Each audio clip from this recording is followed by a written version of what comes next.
Hello दोस्तों, welcome to our channel learn with D2। आज के वीडियो में हम डिस्कस करेंगे वर्ण विक्षेपण क्या होता है। वर्ण विक्षेपण जो बहुत ही महत्वपूर्ण टॉपिक है किसी भी एग्जाम के लिए। वर्ण का मतलब समझिए रंग, अविक्षेपण मतलब बढ़ जाना। जब रंगों का बढ़ जाना मतलब रंगों का बढ़ जाना, यही है वर्ण विक्षेपण। तो हम इसमें अध्ययन करते हैं कि श्वेत रंग जो है उसका विभिन्न रंगों में बढ़ जाना, उसी को कहते हैं वर्ण विक्षेपण। तो वर्ण विक्षेपण ये देखा गया सबसे पहले वैज्ञानिक न्यूटन के द्वारा। न्यूटन ने क्या किया, एक प्रिज्म को लिया। ठीक है, प्रिज्म एक माध्यम होता है, जानते हैं, एक डिवाइस होता है जो ग्लास से बना होता है, ठोस होता है। उस प्रिज्म से श्वेत रंग को क्या किया, उस प्रिज्म से श्वेत रंग को गुजारा।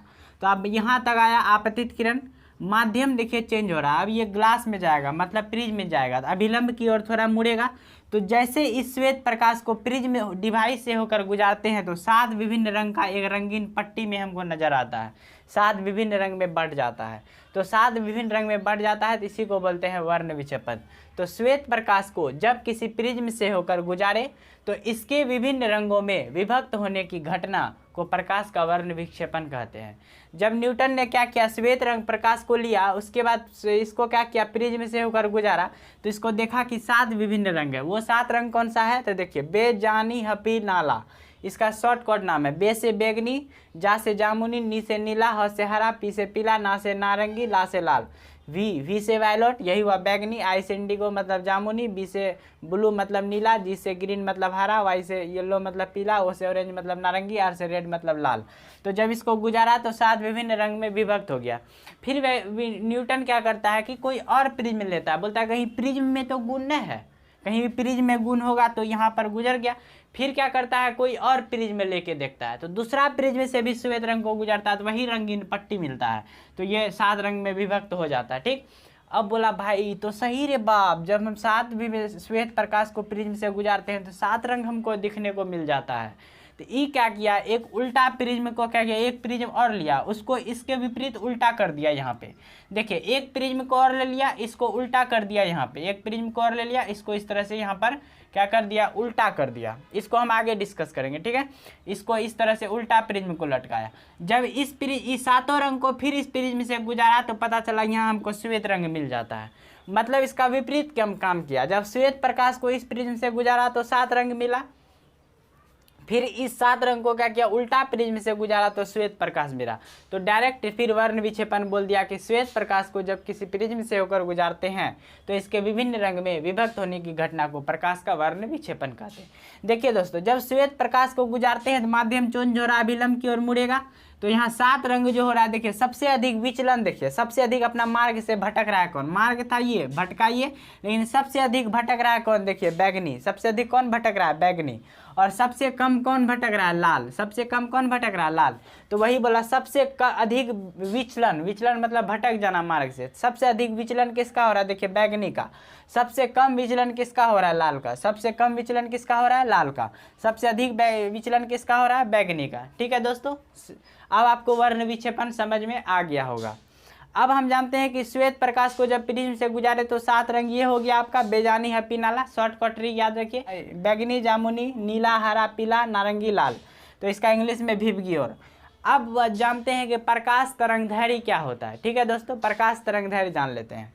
प्रकाश तरंगदैर्घ्य क्या होता है, प्रकाश हमारा एक तरंग की तरह चलता है। प्रकाश हमारा क्या होता है, एक तरंग की तरह चलता है। इस तरह से चलता है, इस तरह से आया, फिर ऊपर जाएगा, फिर इस तरह से आएगा, फिर ऊपर जाएगा, फिर इस तरह से आएगा, फिर ऊपर जाएगा। इस तरह से हमारा प्रकाश क्या होता है, लाइट जो है चलता है। ठीक है, मतलब कि ये मेरा प्रकाश कैसे चलता है, इस तरह से है, यहाँ से ऐसे आएगा, ऐसे जाएगा, ऐसे आएगा, ऐसे जाएगा। ठीक है, तो सबसे अधिक तरंगदैर्घ्य आप समझिए, तरंगदैर्घ्य क्या होता है। देखिए, जब समुद्र में लहर चलता है, समुद्र का लहर जो सबसे ऊपर उठेगा तो वो और स्पीड तक आगे तक जाएगा। जो सबसे ऊपर उठेगा तो वो और आगे तक जाएगा। जो सब थोड़ा सा उठा तो वो थोड़ा सा जाएगा। ठीक है, जैसे मान लीजिए हम ढेला मारते हैं नदी में कस के, तो उसमें तरंग उत्पन्न होता है। तो वो तरंग जिस कस के ढेला मारे तो बहुत दूर तक किनारा तक जाके लग जाएगा। लेकिन थोड़ा सा अस्थिर ढेला मारे मतलब तरंग कम उत्पन्न होगा, तो वो किनारा तक नहीं जाते जाते उसका तरंग क्या हो जाएगा, लहर उसका खत्म हो जाएगा। ठीक वही दोस्तों लाइट में है। लाइट का इस तरह से मूव करता है, इस तरह से मूव करता है। ऊपर वाला को क्रेस्ट कहते हैं, नीचे वाला को आपका ट्रफ कहते हैं। ये आपको नहीं पढ़ना है। अब हम तरंगदैर्घ्य सबसे अधिक कौन ऊपर नीचे करता है, सबसे अधिक, तो सबसे अधिक करता है लाल। ये तरंग दैर्घ्य जो होता है सबसे अधिक करता है कौन? लाल। ये डिस्टेंस होता है तरंग का डिस्टेंस, यही है तरंग दैर्घ्य। तो सबसे अधिक तरंग दैर्घ्य मतलब सबसे अधिक मतलब तरंग दैर्घ्य किसका हो गया? लाल का। और सबसे कम तरंग दैर्घ्य किसका हो गया? बैगनी का। सबसे कम तरंग दैर्घ्य किसका हो गया? बैगनी का।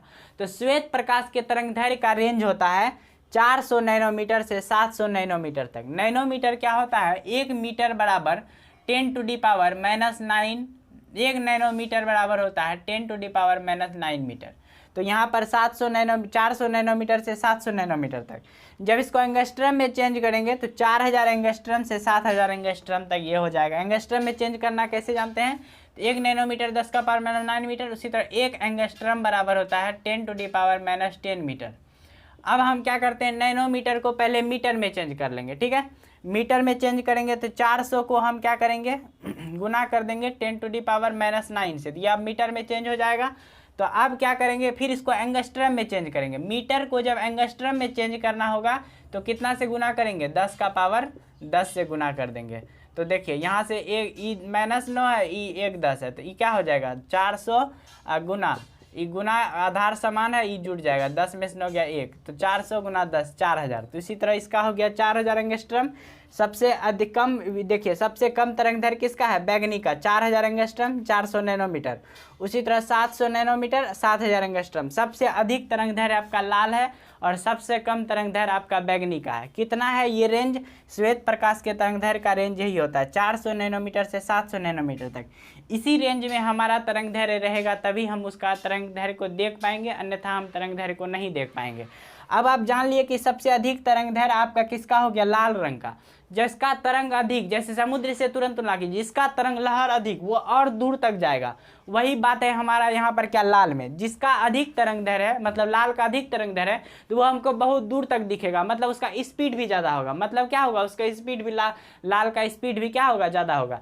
इसीलिए उसका तरंग दैर्घ्य अधिक होने के कारण स्पीड भी बढ़ जाता है। और क्या होता है? हमको दूर से भी लाल रंग दिखाई देने लगता है। तो हम रेलवे सिग्नल में लाल रंग का प्रयोग करते हैं ताकि दूर रहे व्यक्ति को भी खतरा आसानी से दिखाई पड़ सके, क्योंकि लाल रंग का तरंग दैर्घ्य अधिक होता है। और सबसे कम तरंग दैर्घ्य किसका होता है? बैगनी रंग का तरंग दैर्घ्य होता है। जब आपको सवाल पूछा जाए श्वेत प्रकाश को किसी प्रिज्म से होकर गुजारते हैं तो सबसे कम विचलन होता है लाल का। जिसका कम विचलन है उसका तरंग दैर्घ्य सबसे ज़्यादा है। कम विचलन तरंग दैर्घ्य सबसे ज़्यादा। जिसका सबसे अधिक विचलन है उसका तरंग दैर्घ्य सबसे क्या है? कम है। मतलब जिसका विचलन कम उसका तरंग दैर्घ्य ज़्यादा, जिसका तरंग दैर्घ्य ज़्यादा उसका विचलन कम हो जाता है। अब यहाँ पर देखिए, इधर से लीजिए 3 को, इधर से लीजिए 3 को, तो बीच वाला रंग हो जाता है हरा। इस सबसे कम तरंग दैर्घ्य ई तीनों का होगा, सबसे अधिक तरंग दैर्घ्य ई तीनों का होगा, बीच वाला नॉर्मल होगा। इसीलिए ग्रीन पर्दा का इस्तेमाल हम लोग अत्यधिक करते हैं। तो दोस्तों आपको ये भी वर्ण विक्षेपण का डिटेल से आपको समझ में आ गया होगा। और कुछ इसमें छूटा तो नहीं है दोस्तों?